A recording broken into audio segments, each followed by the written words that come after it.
Good evening, and welcome to this edition of the Slave Food Conversation. And happy Movember to everyone.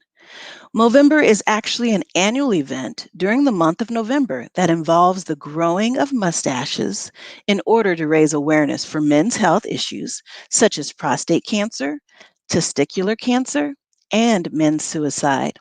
On this episode, we will take a deeper look into the meaning of the phrase man in the mirror and the importance of men's health. Today, we welcome our special guest, Marco Borges. For tonight is his first time on the Slave Food Conversation, so we welcome him for that. Marco is an exercise physiologist, a New York Times best-selling author, recipient of MFA Global Impact Award, and founder and CEO of the 22 Days of Nutrition, a plant-based lifestyle solution company with a popular vegan nutrition program and meal delivery service. Borges graduated from Florida International University with a bachelor's degree and later became the first person to open a spinning gym in Florida. He has over more than 2 decades of experience of motivating individuals with different methods to wellness. His life motto his life motto is every day is a new opportunity to live the life you want. You can follow him on Instagram at 22 Days Nutrition to find out more about his esteemed work. Welcome, Marco and Dr. Batiste and Dr. Walsh. Have a great show. Thank you, Great, Danette. thanks. Man, always appreciate her. I have to give her a shout out. It was her birthday recently. So even though she, Happy belated birthday! yes. Amazing. I know it looks like I robbed the cradle with that one, but we're a little bit closer in age. A little closer in age. But man, Marco, thank you for joining us on this conversation. I have to let the folks who are kind of following and even Eric know that man, when I first met you, I remember still when we connected and as a mutual colleague, associate, acquaintance that connected us. And then when we met and we sat down for dinner, it was like we had been friends and we knew each other for a long time. And the crazy part was when I knew I was going down there and you invited me to New Orleans and to speak and so forth, I said, man, I better go ahead and read this book. I hadn't read the book yet, but I had a nurse who had told me about it. And as I'm reading the book, it was crazy because I sat there saying to myself, this sounds like me. This sounds like some of the things I sit there saying inside my clinic. I'm like, this is crazy. But it's so I appreciate you. Even till one last point was that, oftentimes I argue with friends over paying the bill. And I'll never forget when we sat down over that meal that we literally almost had an arm wrestle, That's right. over who was going to pay for the bill. So man, it's good to see you. I'm glad that you were willing to join us and connect with Eric. It's your first time meeting Eric Yes. as well. Yes. No, So it's an absolute pleasure. The pleasure is really mine. Thank you for having me on the show. And you're right. When we first met, I felt like we had known each other since grade school. It was funny. We were finishing each other's sentences before the end of the meal was over, which is really yeah, cool.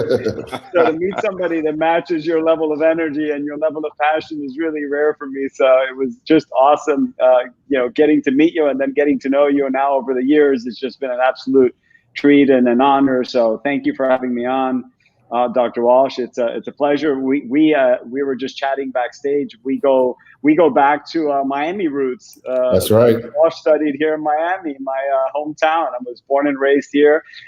We went to high school just a couple of miles away from each other. Yeah. We actually had rival football teams. We sure did.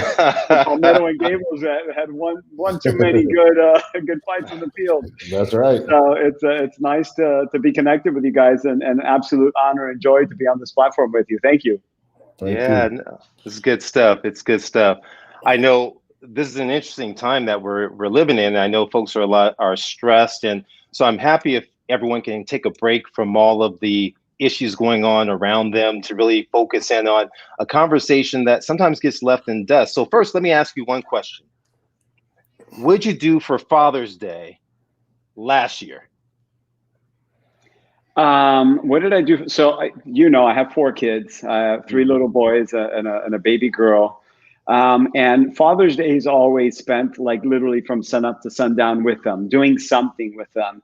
Last year, Father's Day, we went to lunch somewhere, and then we just hung out and played and rode bike, and we're a big outdoor family. So we were, we live in Miami, so during Father's Day is a great time of the year to be outdoors here in Miami. And I can tell you that almost every Father's Day since I've had kids, it's been spent pretty much the same, just enjoying their company, my wife and them, and then spending time around the family.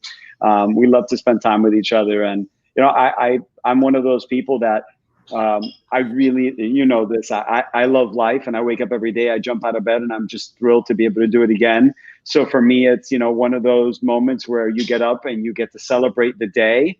And on Father's Day, you just get to celebrate the gift that God has given us, which is the life of, extended, little me's, mini me's. Exactly. Which is really fun. So, we spent it really just being active and playing around and just being a family. How about you? That's wonderful. Kind of the same. I'm more of a homebody, so I like interacting with the kids. And, I bring it up mainly because, there's such an emphasis of what we put on Mother's Day. And as well we should, because mothers are extremely deserving. They take the brunt of all the stress and pressures of life. But I think the moments that we have to really acknowledge our role in our family and to acknowledge our health, which is what Movember is about, is so extremely important. And I think that is overlooked, especially when we look at some of the basic things that folks forget about, is that men live shorter lives. We know it because we see the widows tend to outnumber the men, and men live shorter lives across the board. And the thing is that they're living sicker, they're dying sooner. They are also having instances where that leaves them shortened in terms of like their retirement, their expenses, things of that nature. And so I think men's health is an extremely important thing. It's an inheritance that we could pass on. But Eric, let me ask you a question as we kind of start this out here. What does manning up mean to you? When's the last time you've been told? Were you ever told as a kid to man up? Yeah, of course. I mean, I played football and, did a lot of weightlifting and, so you on that was where I more heard it. It was probably in the athletic world. But it's an unfortunate thing. I think one thing that's interesting for boys, and there's some really good books I read. I think I've mentioned it on the show before by Jawanza Kunjufu, Countering the Conspiracy to Destroy Black Boys. And it would apply heavily, just having family members that are Latino to a lot of inner city Latino boys the very same way. We tell them to man up without trying to develop their emotional intelligence. So what we're trying to tell them to do is to basically be emotionally a facade. So you can be strong on the outside, everyone thinks you're tough, but it really doesn't matter what's happening on the inside. The problem with that is incredibly bad for our health. To have a situation where we are not actually, we're manning up. So we're trying to, pretend everything's okay and we're so super strong, but not at the same time really being able to process our emotions, being afraid to cry, all of these different things is not good for men. Men hold a lot of times because society, male and female, society expects that the man is going to be like Teflon, like titanium. And so we got to really teach the next generation to do better in terms of being more in touch with their feelings, but at the same time being strong. They're not mutually exclusive. It's just that idea of manning up. Even when I was a kid, I mean, you get, somebody punches you in the chest and you wince and man up. Well, no, I mean, it's supposed to hurt.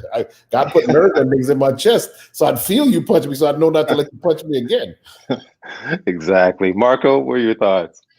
Yeah, no, it's funny. He was just saying how, when you're younger, you're told to man up for so many different situations. And I think that therein lies the problem, right? In that if a young girl cries, no one ever tells her, woman up, right? What's wrong? Why are you crying? Why do you feel that way? And why do you think that? And you have a conversation around it. Mm-hmm. You help them to develop expressing the way they feel, articulating their thoughts and their feelings and their emotions. And the opposite is true for men. You know, if a young boy is crying, or if a young boy is hurt, or a teenager is hurt, or they're crying, or they're emotionally distraught, they're told to man up instead of, let's dig into that. Let's find out why you're feeling that way. Let me help you understand why you're feeling what you're feeling. Let's, you know, help you articulate that thought process so that we can get to the root of the problem, because the solution always lies in the problem itself. So having the conversation will help you go through the problem in your mind, and then will help you come up with a solution, right? Whereas that's not really happening.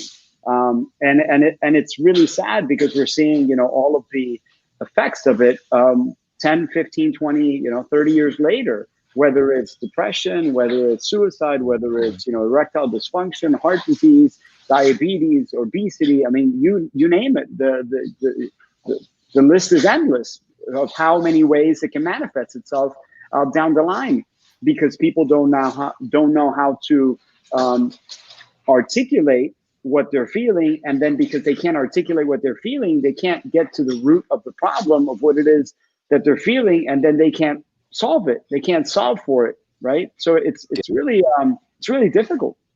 And let me jump in and just say this. I think what actually happens to many men is that then you find other ways to kind of self-medicate through a lot of this pain. And so obviously risks around alcohol and some other drugs are higher for men, especially young men.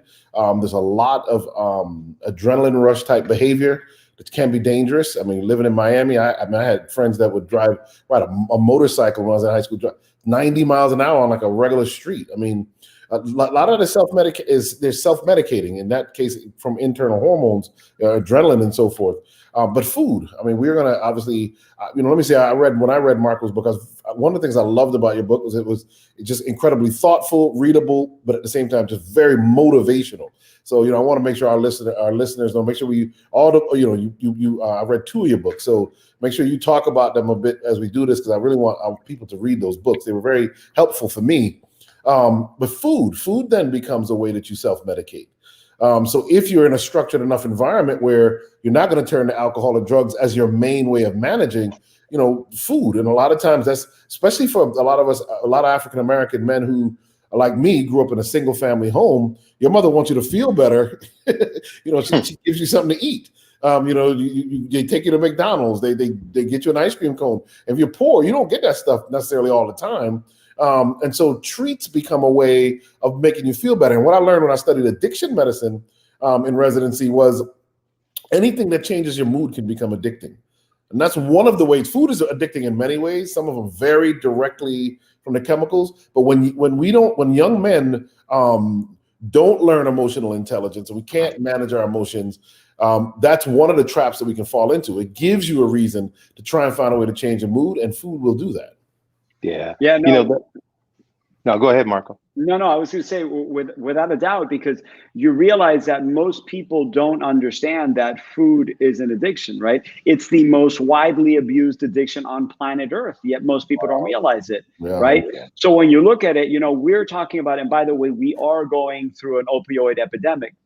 Make no mistake about it. We are definitely living in probably one of the, not probably, the absolute worst times in the opioid epidemic. But when you really think about it, the food epidemic way outweighs the opioid epidemic, and we're losing way more people to food than we are to opioids. Like, let's not even like skirt around that. Like, we're losing a lot more people to obesity, to diabetes, to heart disease, to stroke, to cancer. We are losing way more people because of their lifestyle, because of the habits, because of the addiction that they have in place that they might not know is an addiction. Why? Because food is not illegal. Right. So if you were addicted to alcohol, or if you were addicted to, cocaine or opioids or heroin, it's very obvious. And, if you have and this is one of those things that I never really understood. If you're someone that's battling with alcoholism, your family would not dare offer you alcohol. As a matter of fact, they do everything in their power to keep you away from it. Yet if you're battling with morbid obesity, they'll say to you, oh, don't worry, one cupcake's not going to kill you. As a matter of fact, yes, it can kill you, right? So we really have to get to a point where we understand that we have to help people battle these terrible addictions and these terrible lifestyle habits that they have put in place that are ruining their lives, because it is incredibly powerful. What we're putting in our, we're dying from what's at the tip of our fork more often than we're dying of anything else. Absolutely. Yeah, I'm. Go ahead, well, just real quick, chiming in. There was a quote that was out there that said it's kind of like the best way to make a change long-term behavior is with short-term feedback. And the more immediate the feedback you get, the quicker you make adjustments to your behavior. So the problem with these donuts and fatty foods that we love is that they give us the immediate feedback of thinking, I feel good. Yeah. Oh, it resolved. It gave me that relief, that anxiolytic effect. But the long-term effects of the diabetes, of the cancer, of this and that and the other is down the road. So it's delayed. Whereas the healthful eating, right? And this is where you master what Eric said absolutely correctly, is that you lay it down very masterfully, is that when you engage in healthful eating, you may not have that immediate response, although you do, right? They may not perceive the immediate response. They perceive it more as a long-term benefit than an immediate benefit. And so it's crazy the way society has framed it, even when you look at the whole idea of manning up or being a real man, that real men do what? They're going to drink alcohol, barrels of alcohol, that they're going to do what else? They're going to eat beef. Real men eat beef and chicken and slabs of meat with the and fat everything on of that it. sort. Don't cut the fat away from it. Yeah, absolutely. And so we have to have a culture shift. And I think it starts with these kind of conversations for sure. Yeah, I would also say, as a physician, I think one thing that is shocking is not only do men then have this, the man up complex, be tough, never show weakness. Then there's an internal self-medication component. But then on the last part of it, a lot of times, even when problems start, they don't want to go for help.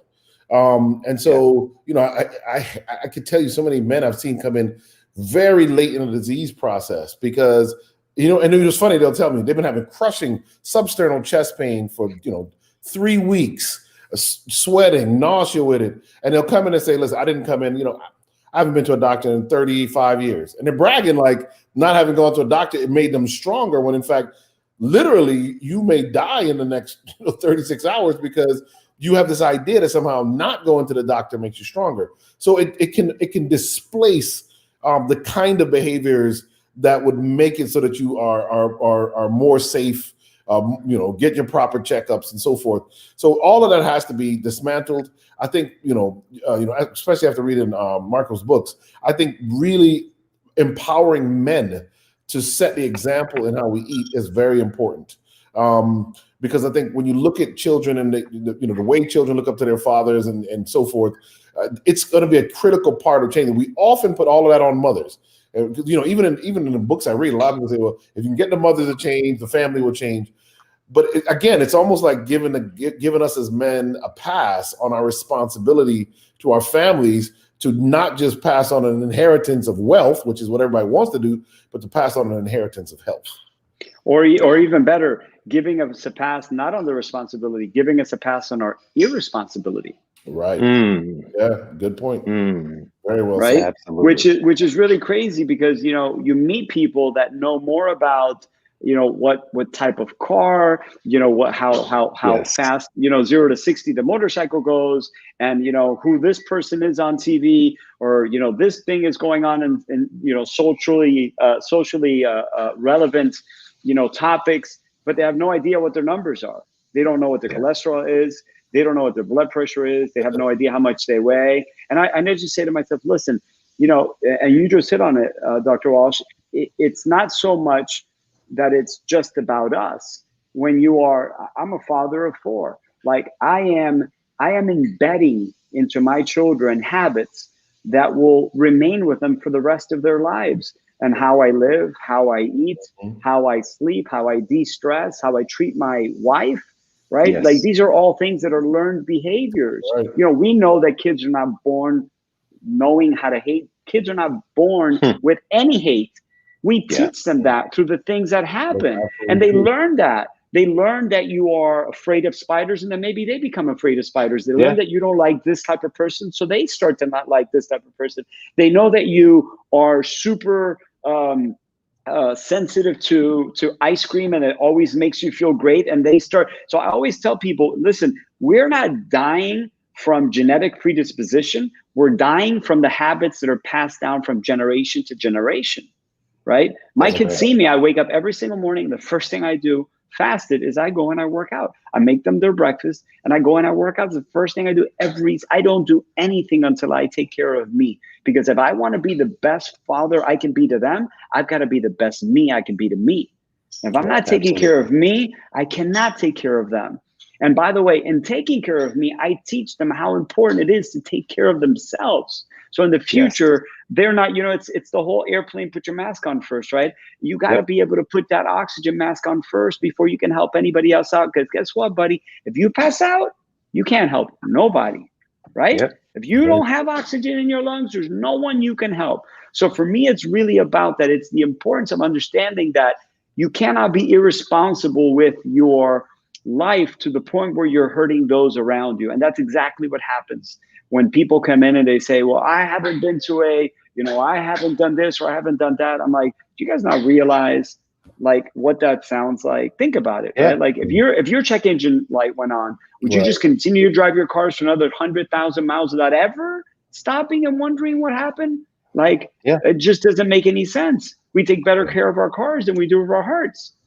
Yeah. Well, by the way, we change our cars every 4 or 5 years, every 10 years, however many years. This is the only vessel we're going to have for this lifetime. I don't get it. That's it. What I'm telling people all the time is I ask them, similar to the car analogy, is how often do you check your bank account? How often do you check your credit card limit as you're making cash deposits or withdrawals against this account? You may start off with X amount, but you're making these withdrawals. If you're not checking periodically, that's the importance of going in for the checks. And I wonder, and this is a question that I get from women coming in with their spouses or their loved ones or whatever the relationship dynamics are, is that men somehow just don't want to go in and get checked. And I wonder if it's an issue of lost power, that they have a sense that somehow they're vulnerable. I wonder if it's a sense from men why they're not going in is because of perhaps relationships, right? Because if you don't have someone that you've bonded and connected, there's a crazy research I saw that looked at Latino and African-American men. And what they found that they were more apt to get preventative care services if they saw someone who looked similar to themselves, if they saw someone that they were able to connect with, that they were able to discuss life and have shared experiences with, that they knew cared about them and they would look out for them. And so there's so many layers to it. Not that a person's ability to receive appropriate care is limited based upon the ethnicity of their provider, but it's really about extending beyond the barriers and developing a relationship that you care about someone, because we have to somehow change the dynamics that people have to know what's in their bank account. And then they have to learn that if you're making these big purchases of eating horribly, not exercising, not sleeping, choosing to hate and still love, right? Building this stress, you're making deductions from your account that are going to end your life sooner and result in a shortened health span. Yeah, no, I couldn't agree more. But yeah, I would go one step further and say to everyone that is watching us out there, if it were up to me, right, when it comes to me and my health, I don't look for comfort. I look for expertise, right? I'm not looking for a Cuban doctor. I'm looking for the best doctor. I'm not looking for the best Cuban doctor. I'm looking for the absolute best doctor, period. Right. So I think that whole looking for someone that looks like you is really an insecurity. It's almost like a blanket of protection that we throw over ourselves to excuse our behavior or our, as we were saying, Dr. Walsh, our irresponsibility. Because the reality is that's not a good enough excuse. You are the leader of your pride. You're the leader of your household. You are the king of your home. You need to act better than that. You need to take care of yourself. You need to do whatever it takes to take care of yourself, to know your numbers, to check yourself out, to live the best possible life that you can live for yourself and for your family, right? Because you're going to be handing down these habits, these behaviors. So imagine if I said to someone, well, I would get a checkup, but there aren't any Cuban doctors in the neighborhood. Some look at me like, you out of your mind? Like, I'm looking for a dentist. I'm not looking for a dentist that's Cuban. I'm looking for a dentist that has great teeth, that has good oral hygiene, and that has great bedside manner. I don't care where he's from. He could be, I don't care. He could be a Jewish Ethiopian, half Cuban, half Japanese, crossed with a Puerto Rican. If he's the best doctor for me or she's the best doctor, that's the one that I want, right? So I look at, expertise. I look at experience. I look at education. I look at practice, who that person is over everything else. Because at the end of the day, we're all the same. Yes. We are all the same. We, the three of us, are all the same. We're humans, we're men, we have circulatory systems, we all have a humerus, we all have femurs, we're so much more the same than we are different, that there's no reason to be talking about what is different, because there's so much more that's alike that isn't, that it's a moot point. Yeah. So for me, it's really like, forget about that nonsense of looking for somebody that looks like you. Look for somebody that makes you feel good. Look for somebody that understands your practice, that is caring, that is loving, where you don't have to man up, where you can walk in and say, hey, I'm scared. For the first time in my life, I'm scared. This is how I feel. And you could open up, because that is when I think you can become the best of you, when you have the ability to be able to open up and share honestly, because there's a layer of stress that just falls off of you, where you can have open conversations with people like the one we're having right now. How many times haven't you guys in your practice had patients come to you that say to you, doc, I don't even know how to say this to you, but I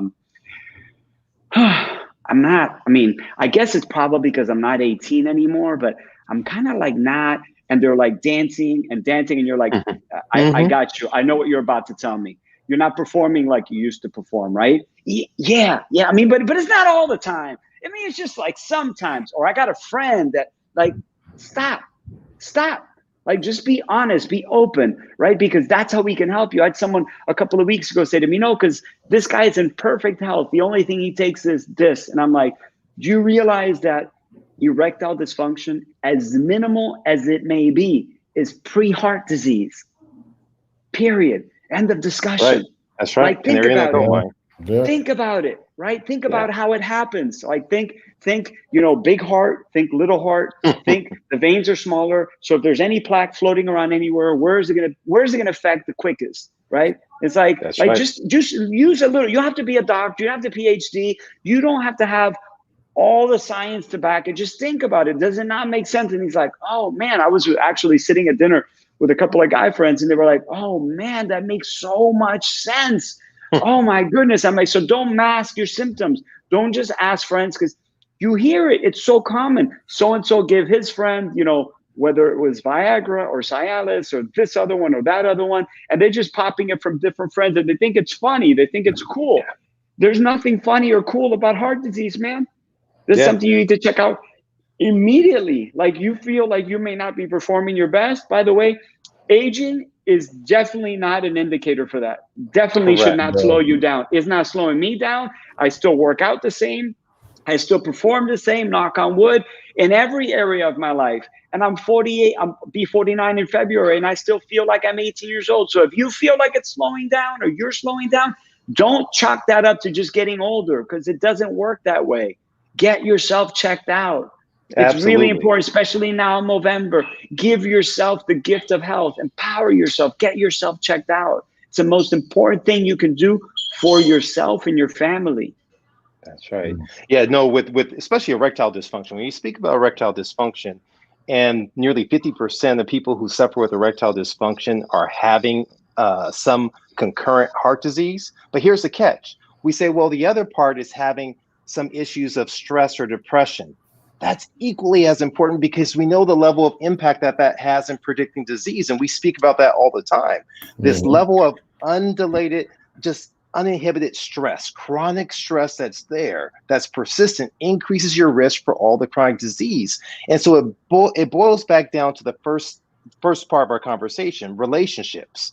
In intimate relationships. I remember watching something, and they talked about these four friends who would sit there going for walks and jog, talk about sports, and my Lakers winning the championship, and this, that, and the other. And then all of a sudden, but they never shared personal issues. They never shared issues of their health. never shared issues with struggles with their family at all.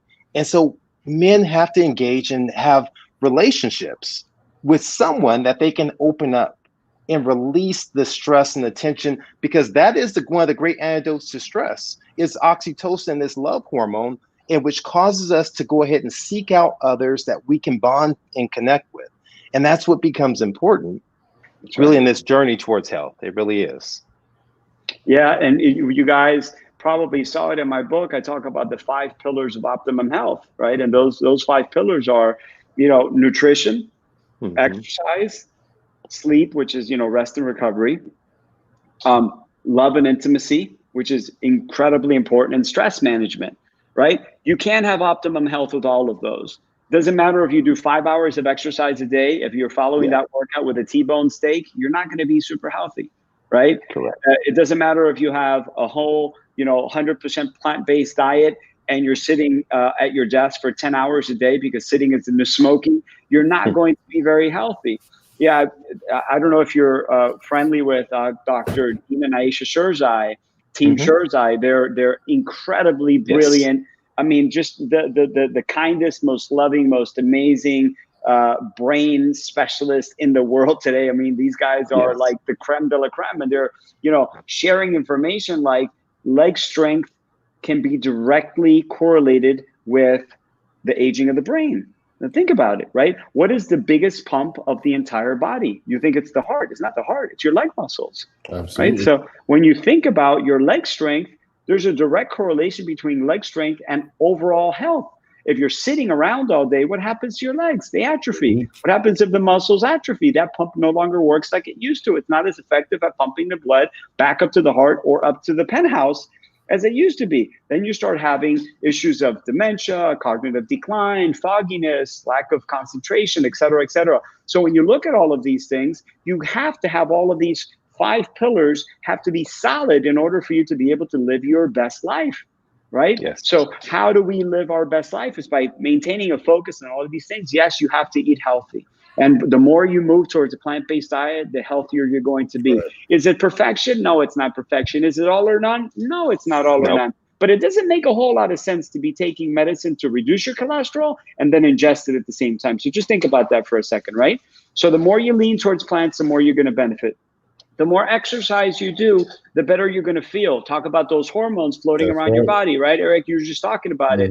This is how we stimulate ourselves. So when you exercise, you do a lot of things. You do for your brain, you help your heart, and you help your body, right? When you can manage your stress more effectively, we already know what that does to overall health, what it does to risk in disease. Like it reduces your risk of heart disease. It reduces your risk of many of the age-related diseases that we're suffering from today that we think we are powerless against, but actually we're really powerful against. And then when you look at love and intimacy, I mean, like that in and of itself should be the funnest one. We should all be trying to figure out how we can become more, more intimate with our loved ones, because it's good for our health. My wife laughs at me because, she says to me, "Oh, let me guess, it's about your love and intimacy pillar, right?" I says, "Yeah, honey, I'm just trying to stay healthy." That's right. Protect that health. Protect that heart. I'm trying to protect my heart. She's walking around somewhere, so when she comes back, I'm gonna get her. She's gonna crack up. But that's what it's about. And it's not about perfection, guys. It really isn't. We all know it. None of us are perfect, but it's about what we can do today to be the best version of ourselves tomorrow. And every single day is a new opportunity to live the life that you truly want to live, right? Forget about yesterday. Forget about it happening a year ago. Today is a new opportunity to do something. And when you wake up tomorrow, guess what? You're going to have another opportunity to move closer to that life that you truly want to live. And the more that we practice on leaning on or improving or perfecting those 5 pillars, the better we're going to feel. And the better our family is going to feel as a result of it, because they will follow us. Yes, absolutely. Absolutely. Definitely true. Sorry, go ahead, Columbus. No, I was just going to say is that, when you look at several aspects of those pillars, which are ubiquitous and we know about them, there are also many of them are keystone habits, and they're building. So the exercise, the sleep, those are all keystone habits that allow you to build upon and develop other habits that are life sustaining and so forth.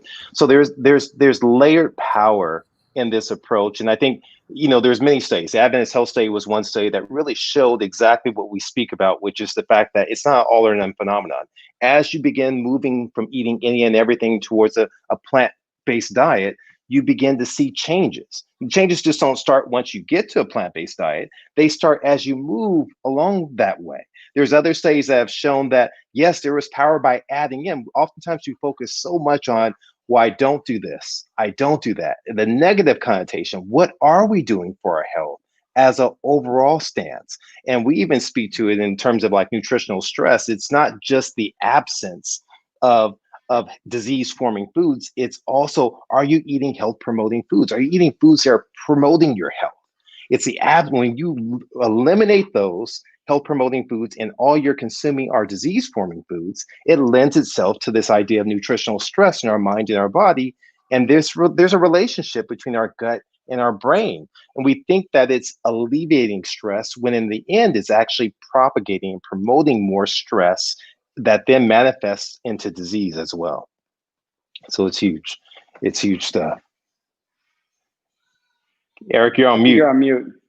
Sorry, one thing I really enjoyed what you're writing was your approach to nutrition. And what I wanted to ask you was, we have guys that follow us. A lot of them listen in. I get texts during the week on things.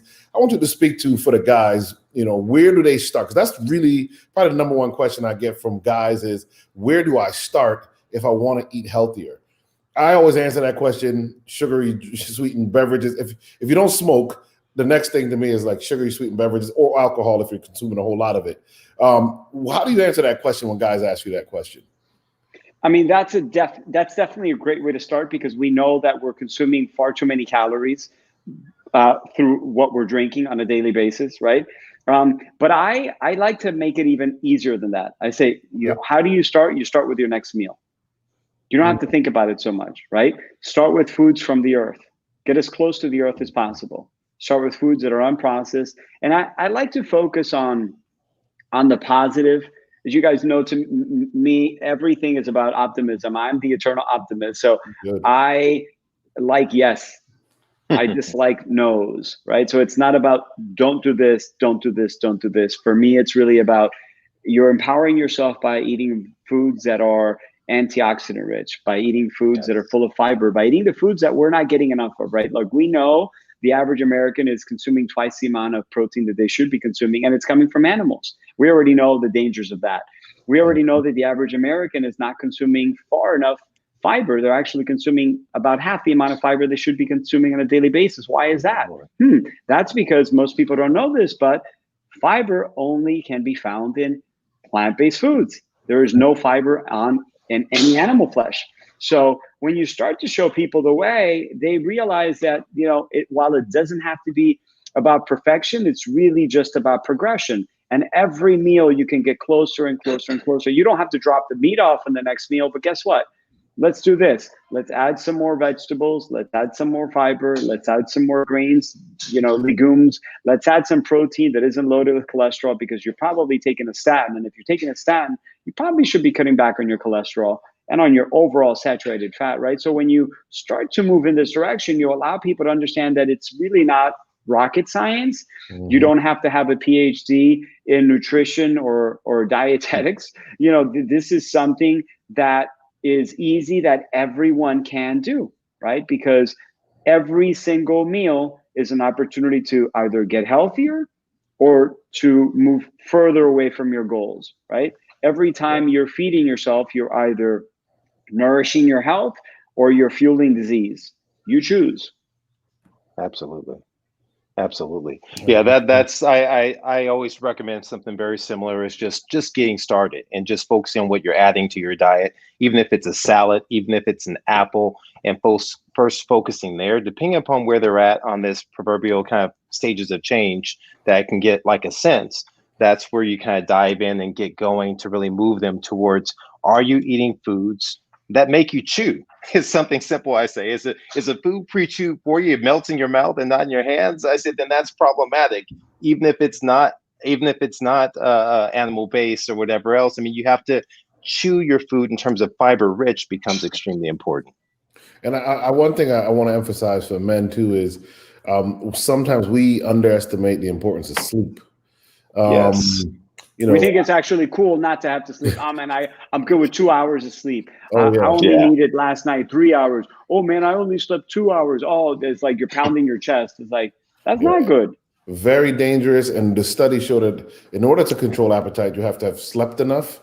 So sleep is one thing. And sometimes, so when people ask me a lot of times about lifestyle changes, sometimes as a physician, I say, start outside of the kitchen.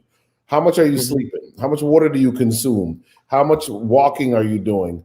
Are you meditating, praying? I move them. Sometimes I move people completely away from that and show them that, look, there's a whole lot of other things you can do while you move from pre-contemplation to contemplation to action in your lifestyle changes. And I think for men, I'm glad, Marco, you said it the way you said it. Sometimes we think it's a good thing that we don't sleep because we think we're getting more done or we're keeping up on sports.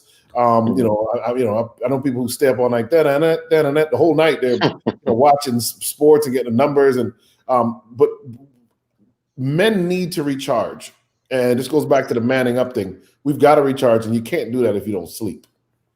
Yeah, without a doubt, and I would add to that is that a lot of times you're saying that we're sleeping with TVs on, our phones on, light on in the room. And our eyelids are photosensitive, right? Like they're sensitive to light.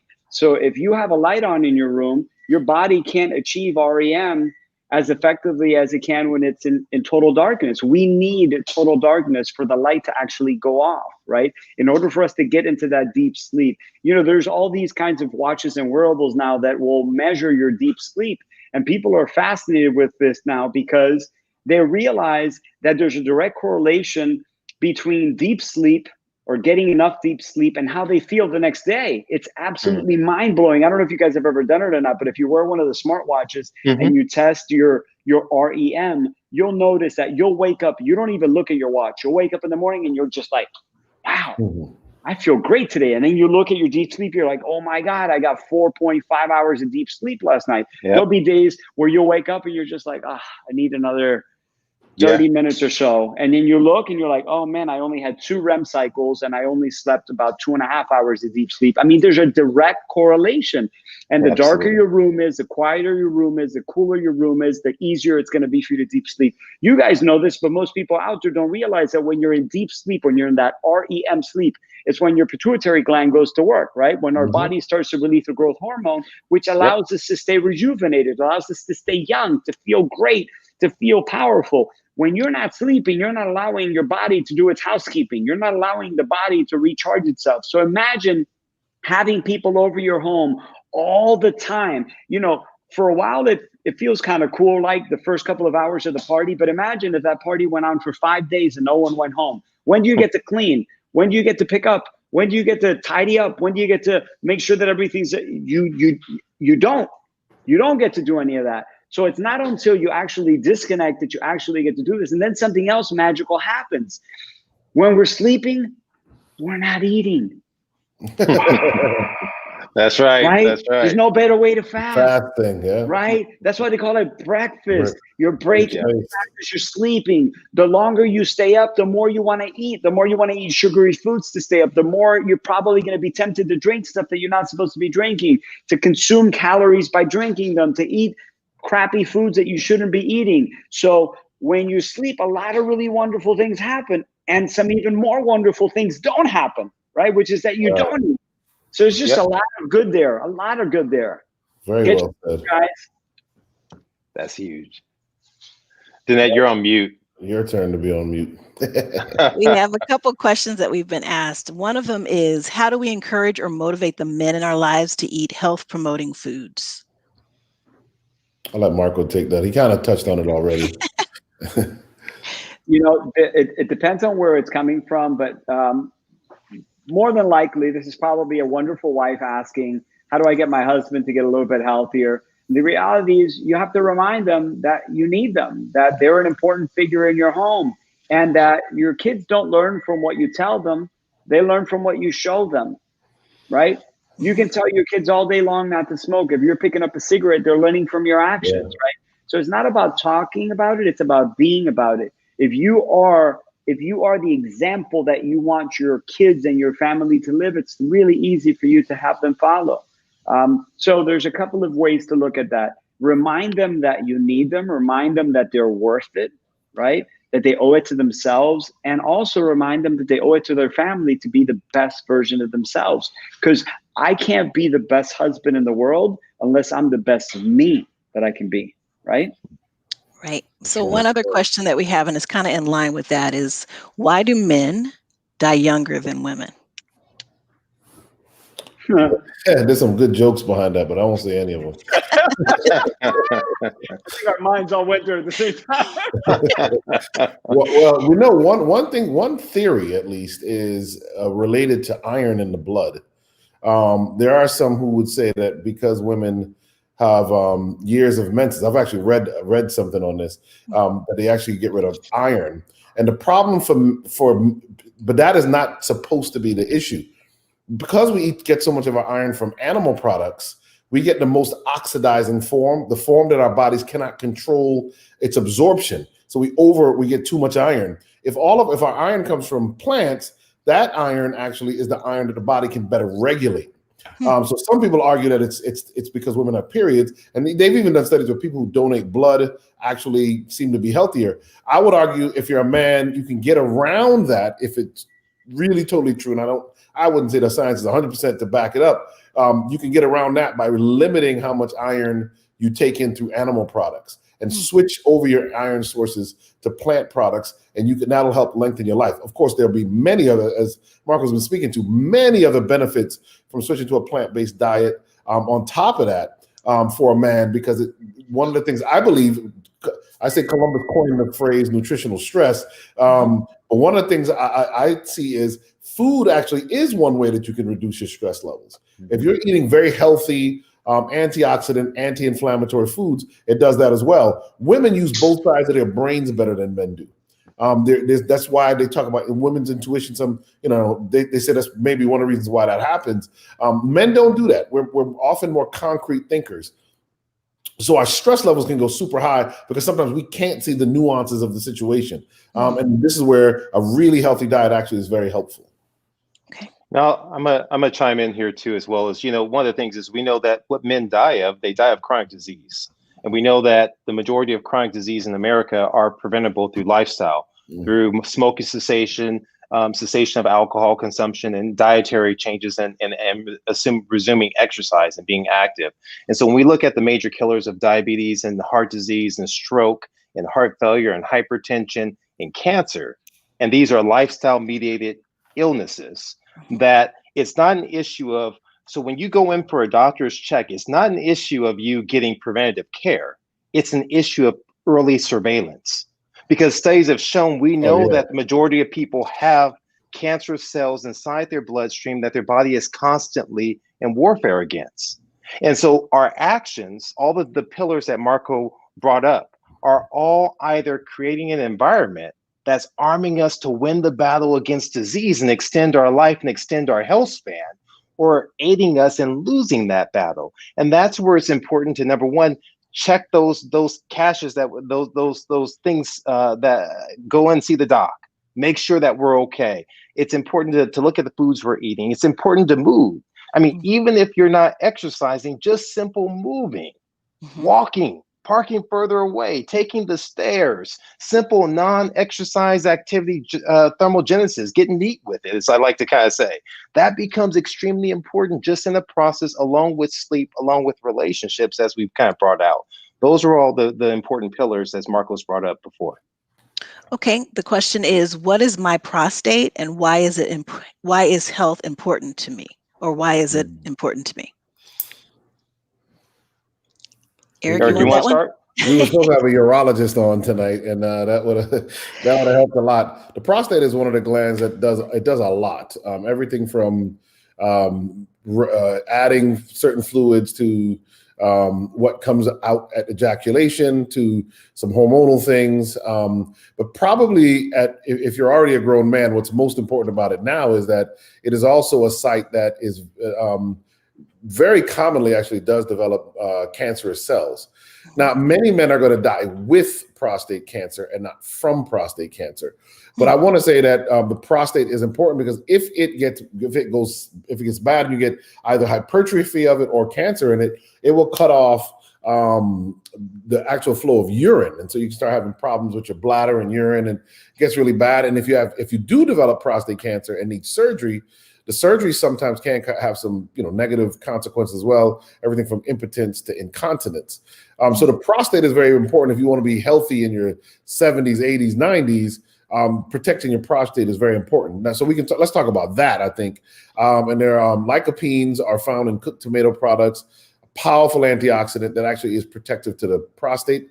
And the only other thing I'll mention is eggs. I think one of the reasons prostate cancer is so prevalent, especially among African-American men, is the high intake of dairy products and eggs. And there are studies that show that there is a correlation between egg consumption and prostate cancer. So your prostate is a very important organ, if for no other reason than the fact that if it becomes cancerous and malignant, it obviously can be fatal, but there's a lot of morbidity that goes along with that as well.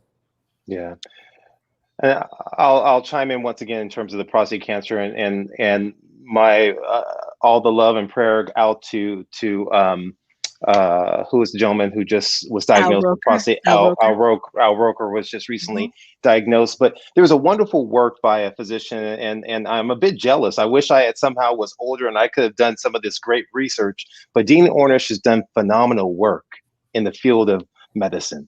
And so one of the things he did, not only in the field of cardiology, but within the field of urology with prostate cancer, is he showed that where individuals, when they embrace the lifestyle we've been speaking about this whole time in terms of their nutrition, moving towards a whole food plant predominant diet, getting active, reducing the stress, eliminating alcohol, eliminating the smoking, that they were able to show a reduction in their prostate-specific antigens markers for prostate cancer. They were able to show that the blood of individuals who engaged in this eating and lifestyle practice, they were more inclined to kill the cancer cells. That studies show there's power that's there, and the same thing was replicated in terms of heart disease. The same thing has been shown in terms of breast cancer. And so there's power as it pertains to this holistic approach towards your health. It does not mean that there is no role for traditional medicine and Western medicine, but it has to have its place behind us initiating, in a preventative standpoint, life-saving measures. Yeah, I'll chime in for a second, Danette, if you don't mind. I just want to add to that. I have a dear friend who is a brilliant cancer researcher, and he and I were having a conversation a few months back, and he said something to me that really stuck to me. And he says, Marco, if men get to live to be a certain age today, where we are right now as a society, every man, if he lives long enough, will develop prostate cancer. Think about that. And the reason he says that is because it has become the norm, not because it is normal, but because the lifestyle that we're living has become the normal, right? Like when someone says, you're normal weight, I'm like, time out. Normal right now is not normal, so don't tell me that you want to be normal weight, because normal weight could be morbidly obese, because then that means everybody's morbidly obese, right? Like I don't want to hear what normal is, right? And he said this not because it's normal for men to develop prostate cancer, but because the lifestyle that we're living is conducive to developing prostate cancer, which is really crazy, because we now know that there's so many different measures that we can take that we can either prevent or we can lament. It's one of the two. It's really simple. You can either do everything in your power to prevent it, or you'll wind up lamenting later. For me, it's all about prevention. That's it. That's all I want to know about.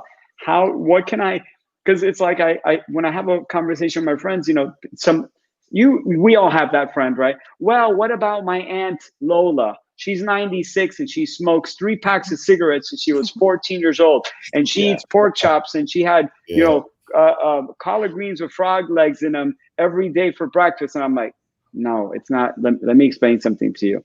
Think about it this way, okay? When you're born, you're given a big let's call it a backpack, okay? And that backpack is locked and you can't see inside of it. So that backpack could either be Baccarat glass that's really, really fragile and you just put it down one time wrong and the whole thing shatters. Or it could be literally just cotton balls that you could get that backpack and you could throw it against a tree. You could step on it. You could run it over with a bulldozer. Nothing will ever happen to it. That's your genetic pool. Now, here's what you can do, right? You have the ability to upregulate or downregulate that gene expression. And your lifestyle is what upregulates or downregulates that. So forget about the fact that that backpack has anything inside of it, because through your lifestyle, you could get that backpack that has fine china in it, and you could wrap it in tissue, in bubble wrap, and put balloons on it and send it to the moon so nothing will ever touch it. And you're good. You're going to be great your entire life, right? Or you can take that backpack that you thought was impermeable to anything, and you could cut it with a knife and really quickly realize that you're not as bulletproof as you think you are. So don't compare yourself to other people. It's the biggest mistake people make is they compare themselves to other people. We have a certain genetic makeup that is our own. It is ours and ours only. And based on that genetic makeup, we need to determine how we want to live our lives. Now, because I cannot see and we don't have the scientific wherewithal today yet, at some point we may, to know exactly what may become a problem for you in a week, in a month, in a year, in 10 years, in 20 years. I just rather prevent, because I already know that there's certain things that I can do to help offset, to help mitigate, to help, de-risk whatever there may be hidden in your genetic pool, right? So when you look at all that, you have an understanding that if you're morbidly obese for a great bulk of your life, you're probably putting yourself at a much higher risk than the average person. If you're someone that is morbidly obese and has a high stress job, you're probably putting yourself at a heightened risk. And doctors, you guys can, I'm sure that you will agree that when you have not one, but when you have 2 or 3 or 4 risk factors all coupled together, that's like a cocktail for a disaster, is it not? Synergy, yeah. Absolutely. And that's also one of the questions that we kind of got was that, as African-American males, are there special health concerns that they should be aware of more so than any other races? Absolutely. I'll jump in for a second. Definitely what we know is that in general, life expectancy, when I was working in public health in LA County, and they did a big life expectancy study. The only group not expected to live to see 70 years of age in LA County were Black men. The longest living group were Asian women. So in general, we have that. And we know that a lot of that has to do with stress. But heart disease is still not the number one thing that you have to worry about. So heart, and all of the other cardiovascular things that can happen, like stroke. Obviously, there's certain cancers that you have to worry about as well. And I would throw at the top of that list, colon. We saw what happened with someone we love dearly, Chadwick Boseman, this year.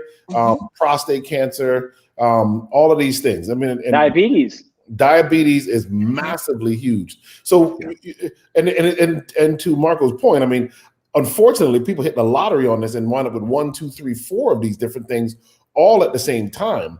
I have patients who will come in and they have a bag of they don't have like a couple of pills. They come up with 12, 15 different medications that they take to try and manage all of these different things. But I want to say one other thing to the last question about somebody living long and using them as an excuse. The first generation raised on completely processed food and agro-industrially raised farm animals started after like the 1950s. So you comparing yourself to people who were raised before that, or like my family's Jamaican, and Marco, you probably have relatives who were raised in Cuba. It was a very different world for them, even to this day on those islands. There was no refrigeration, past 100 years ago, right? So it's like when you think about it, they weren't stockpiling food from Costco in their cupboard for 7,000 weeks. It's a reality. By the way, another thing that most people don't know is that Alzheimer's is ravaging the African-American communities. Yes. Most people have no idea. They don't know that it's a problem. They think that that's something that's affecting other people. Yep. It is Yeah. ravaging African-American communities. So when you look at this, do you think it's a genetic thing? It's not a genetic thing. It's a lifestyle thing. It's a lifestyle. And, you know, it may sound like a joke, but it actually is kind of funny. We may want to create a Facebook group for it. But those African-American men need to hang out with those Asian women. We need to connect them so that the African-American men learn how to live like the Asian women, because they can learn a thing or two from them. Again, it's not a genetic predisposition. It's a lifestyle predisposition. Those Asian women, guess what they're doing? They're walking on a daily basis, right? They're eating small portions of food. They're eating in moderation. They're not eating highly processed foods. They're managing stress well. Yeah, and the list goes on and on. And we've been, you know, repeating this over the last, you know, however, you know, hour or so, but it's all lifestyle. It's all habits. We are a collection of thousands of habits, literally. And that is the basis of everything I've done in my entire life. It is about empowering people with the understanding that it is really easy to make a new habit. It is really easy to undo the effects of your old habits. If you practice something for, I call it 21 days, you could argue it's 23 days or 26 days, but if you practice something over an extended period of time, if you practice something new over 21 days, on the 22nd day, you have a tool that tool is a habit to now live a little bit more like how you want to live. Whether that habit is, you know what, I'm going to stop having eggs for breakfast, Eric, and I'm going to start having blueberries with a little bit of coconut yogurt. And all of a sudden, my gut biome goes poop, and I start going to the bathroom better. I start feeling a little bit better. I start to lose a little bit of weight. My insulin now is not all over the place all day. I'm maybe no longer taking as much medication. Maybe I find out I no longer need my medication. Now I start to feel good about myself. And then that good action perpetuates another good action that then can become another new habit. Hey, I'm going to start walking, right? So one good habit, eating breakfast, now made me feel like, man, if I started to move, I bet you I can go a little bit further. So now I don't need to run. I don't need to sprint. I don't need to lift 1,000 pounds. I'm just going to walk in my neighborhood with my wife. And now I'm walking. So I'm doing something good for my heart. I'm doing something good for the pumps, right? The legs. And then guess what? Love and intimacy starts to now creep in, because now you're spending time with your wife, with your loved one, your girlfriend, with your boyfriend, with your neighbor, with whoever. And you're now starting to actually manage stress, because you get to talk about things that you weren't talking about before. You see what's happening here? It's a snowball effect. That's and then right. That's what right. started with a tiny blueberry, how powerful is that blueberry? That antioxidant rich, beautiful little blueberry turned your life upside down. And then you're having a good lunch. And then guess what happens? Dinner comes around and someone offers you a piece of cake and you're like, nah, man, I'm not going to throw my day away. I just had a great breakfast. I had a great workout. I had a great lunch. My wife and I are good. Like I'm passing. And then it just becomes a lifestyle. And it just happened with one action. Now think of it the other way. You wake up, you pop a Pop-Tart or a quick donut into your mouth. And then someone says to you, let's work out. You're like, man, I'm not working out. I just had a donut. Forget about that. I'll start tomorrow. And then lunch comes around and you're like, I already screwed up breakfast. I might as well just eat whatever. See, the opposite is also true. So one good action begets another good action. And like I said, start with your next meal. It's that simple. It just happens. Avoid the what the heck moment. And that's what people end up doing, is they end up saying like, oh man, I had this. I'll start next week. I'll start January 1st. I'll start after the holidays. Don't do that. You have to avoid that moment of remorse and beating yourself up. And it's in the past. I'm going to focus on my next meal. I'm going to focus on my next venture that I'm doing and be active. And so you're absolutely right. I agree with that wholeheartedly. Thank you. Well, I'm going to end the questions now and let you guys close with some closing statements. But there was a question or a statement in terms of, addressing some mental health, as well as, the history behind, Blacks and how we're treated in the healthcare system. So if you guys are able to work that into the conversation toward the end, we'd appreciate it. Thank you. All right. Thanks, Danette.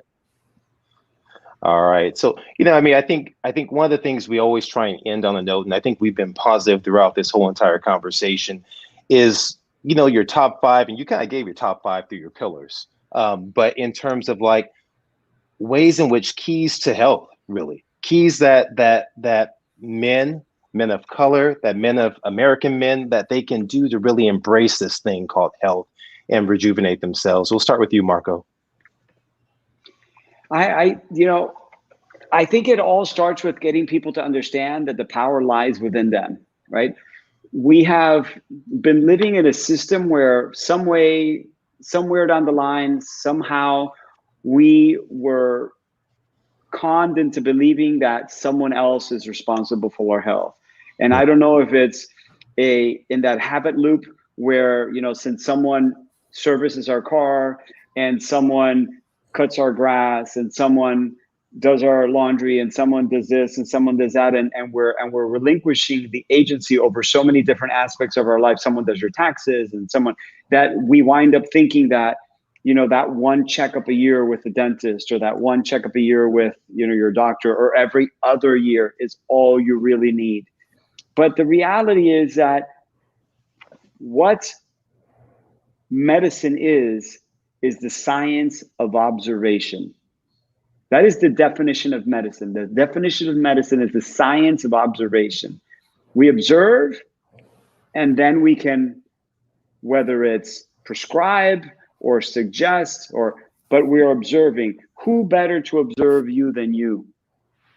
Who better to observe you than you? So keep that power.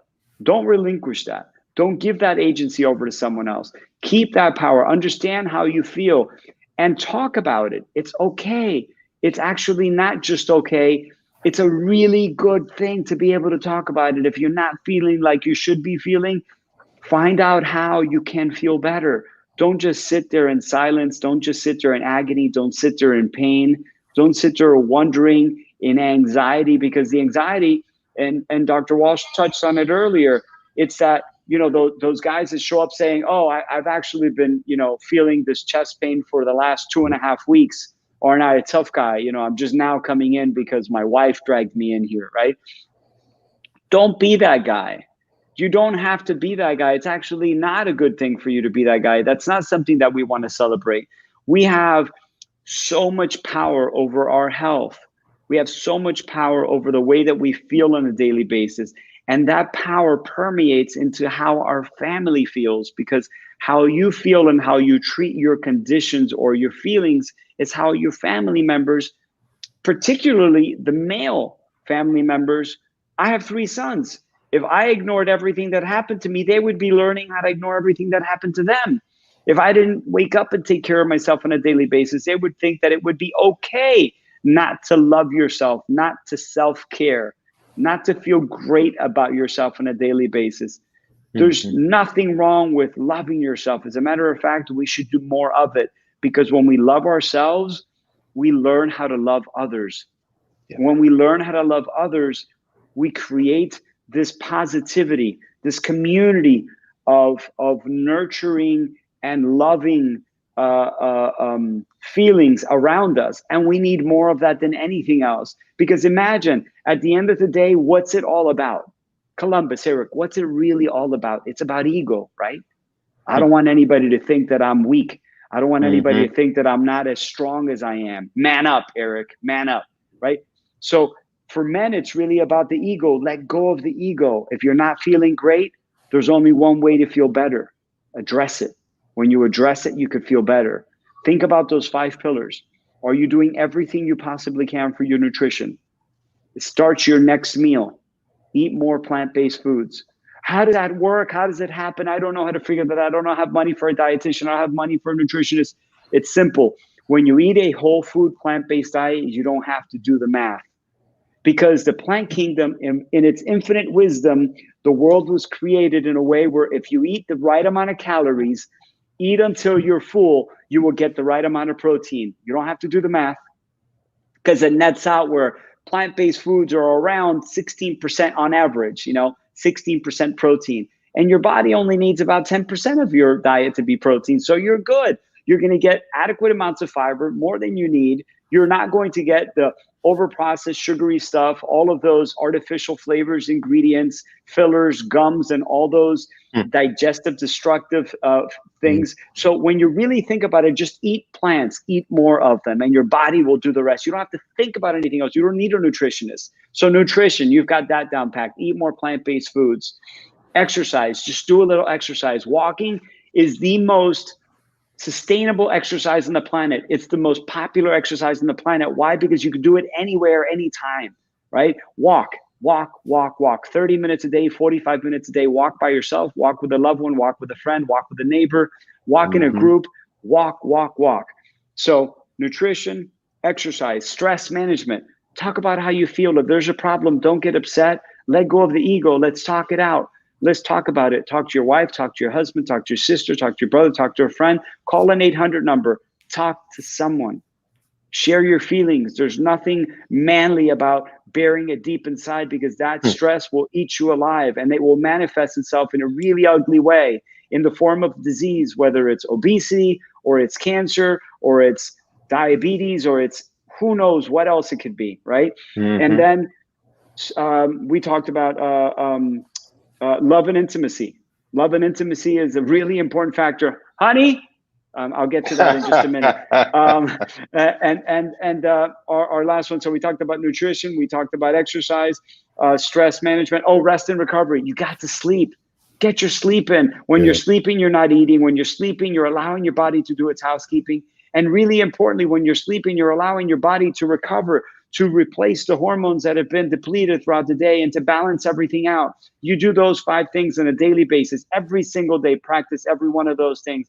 Take a little bit of time to be grateful, to show gratitude, to just close your eyes and meditate in whatever form, shape, way that is for you, whether it's a minute or it's 5 minutes or it's half an hour. Just sit in stillness, because you will accomplish so much more in those 5 minutes of stillness than you will in the entire day if you go without. Love it. Thank you. Yes. Eric. I don't know. Everything that was just said is I agree with. For a lot of our viewers, we emphasize the importance of being connected. First of all, with each other, and I think we've done a really good job laying that out. And of course, being connected back to deeper understanding. I think it's a tragedy that so many of us have been miseducated around nutrition. And I'm so glad for authors like Marco who've written some really good books to help you get a peek past the standard. I mean, I was told all my life that you got to drink milk. If you don't drink milk, and tons of milk. I mean, we used to go through 2-3 gallons of whole milk when I was a kid. My mother thought that's what we needed. 3 boys, she raising 3 boys. So I think part of the empowerment is getting the proper information. And I know, we talked about healthcare workers and so forth. As African Americans, it can be tough to want to face the medical system. I'm a Black physician. I saw a patient this week, and the guy was so happy to see me. He told me that he had seen 3 non-Black doctors and had serious anxiety, depression. It was all pushed away, and I was able to sit with him and talk to him and get him some help and refer him on to someone who could really get him some help in terms of expertise. And he really appreciated that. There is a role for that kind of connection. And I think as men, especially, we have an obligation to be giving back. And that's one of the reasons why I'm in medicine in the first place. So I think all of that is very important. But I want to say to the men this month, where we really focus on men's health, I really want to say something that Marco said earlier. I want to use, my favorite teacher of all times, Jesus, said, you are to love your neighbor as you love yourself. And the lesson from that, you read, you hear these things. It is literally impossible to love your neighbor if you do not love yourself. And so it's a quintessential truth from the lips of Christ that says we are to do that. And here's why that's so important, because we live in a society that constantly tells you you're not enough. Literally, that is the message we get. And that's why I love Marco's when he talks about his optimism. We are told from we are children, you're not enough. We compare ourselves to other people, and it's very important that we don't do that. A lot of times, even what is portrayed as beautiful or handsome or whatever just doesn't look like you. And I don't mean racially even. I mean, it just don't look like you. It doesn't match what you look like. And racially is one way, but there are a lot of other ways that happens. And you've got to have enough self-worth to look in the mirror and understand you are valuable as you are. And so you're not trying to get healthy so that you can be better. You are better. That's why you should be healthy. And I think a lot of men don't necessarily get that message, to be empowered, to not have to push against society so much. You can be good being you, and you can be and then ask yourself, how can I be the best me? Love it, love it, love it. It's hard to add much to that, but I'll just encapsulate it in terms of relationships. I think that we have to foster healthy relationships that don't revolve around food, and food that has this layered type of addictive type properties is one aspect. I think that relationships become important, and we've spoken about this, of true intimate relationships. And so for me, Marco, I'm not even speaking about like in a sexual way, although that's important. I'm speaking in terms of someone that you can express your deep, intimate feelings and feel safe and feel comfortable that I'm scared. I'm not sure what is it going to be like when I get ready to take care of this newborn child, or I get ready to deal with this bill set, or whatever it may be, but an intimate relationship that you feel safe in. And so with a group of friends, with anyone that you're able to establish that, these relationships are important. It's been shown that it can help even simply your risk of infection from viral illnesses, is where it's been shown. It's extremely important. So these relationships are important with our children. They're important. But when we look at our relationship with our providers, with our medical providers, that's what's quintessential. This relationship and bonding with our providers becomes important, and that provider can take on different appearances, different racial colors and skin tones and so forth. And to that point, what we do know is that oftentimes a relationship is built on connectivity, shared experiences, and a willingness to step outside of yourself in order to do it. The other last thing I'll say is that this idea of the antidote to stress is love. The antidote to stress is love. How can we feed and offset this torrential onslaught of stress? It's by engaging and choosing to love. It's by when we engage in these relationships that stimulate our oxytocin. This oxytocin hormone, which is the tend and be friend, which has been shown to dilate the vessels and have reparative, restorative powers, that now after I come out of these things, I feel empowered. That now, instead of me having a fear response to stress, I have a challenge response to stress. That's what separates out, for lack of better terminology, examples, athletes.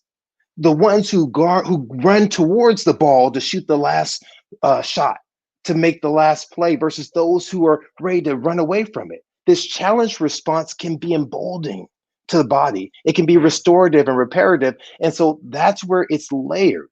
By having the spirituality, by having the relationship spiritually, by having the relationship, a healthy one with food, to having a healthy, intimate relationships with our partners, with our kids, these are the things that help.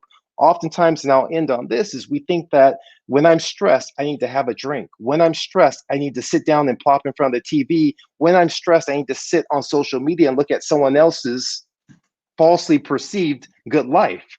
The reality of it is that the best way to offset stress is by having conversations, is by exercising, getting green activity for the mental health to empower you. So I think it's been soft, it's been lovely. I think we've been real men in this particular instance. We've been real men today. And I hope that everyone who's listening can share this so others can be real men, and that we can man up and learn how to have relationships and say, I love you, Eric. I love you, Marco. I appreciate you guys. I love you guys. I love you guys. I love you guys. You know, if you don't mind, I love what you just said about relationships, because it's so important. And more often than not, we don't realize just how important those relationships are, because we are, and we've all heard this many times, right? We're a sum of the 5 people we hang out the most with, we spend the most time with, right? And what winds up happening is that there's a comfort in familiarity that people are afraid to walk away from. So if you're morbidly obese, you're probably hanging out with people that are also morbidly obese. If you're an alcoholic, you're probably spending way too much time with people who spend way too much time at bars or drinking alcohol. And you see where that pattern is going, right? So manning up isn't shutting down your emotions. Manning up is exploring your emotions enough to know what you need in your life to become a better version of you. That means that if you're looking at your circle and your circle isn't lifting you up, you need a new circle. Wow, that means that if you're in a circle that is bringing you down, you need a new circle.